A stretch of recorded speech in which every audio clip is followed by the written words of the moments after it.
Hi, welcome to Golf Training Hacks. So why is it so important to maintain a neutral spine during the golf swing? Well, a neutral spine is a spine position that buffers force best, so it's going to protect your back from injury. And one of the reasons is the shock-absorbing effect of the S-curve of a neutral spine. A neutral spine has some extension in your lower back, some flexion in your upper back, and some extension in your neck. That's the neutral spine, and that creates the S-curve. So when you have that S-curve, there's a shock-absorbing capacity or effect as force is placed on the curve.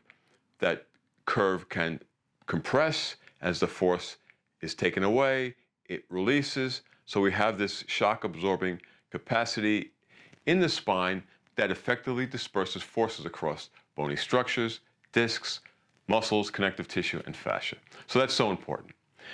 If the spine was stacked in a straight line, the brunt of all that force would be taken up by the bony structures and the discs, and they would wear out more quickly, and that would, be a injury risk, or at least heighten the risk of injury. And we don't want to be too far off of a range of that S-curve.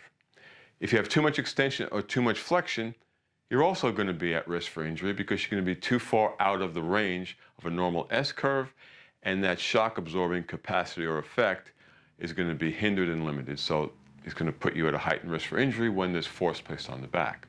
Unfortunately, a lot of people have lost that S-curve. They just can't maintain that S-curve in everyday life. And a very common posture is called upper cross syndrome.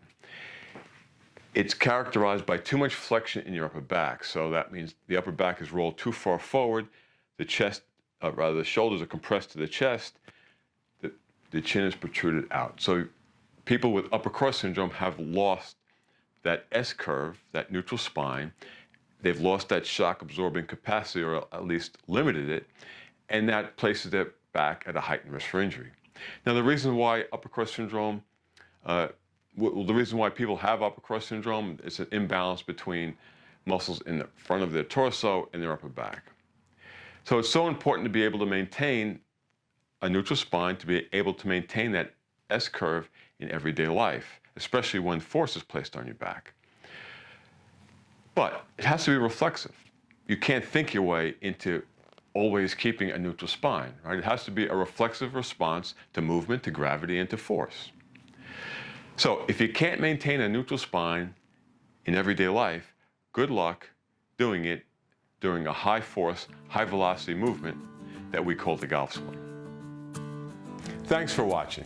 And don't forget, we not only want you to play better golf, but we want you to move better and feel better every day, so you can play the best golf of your life for the rest of your life.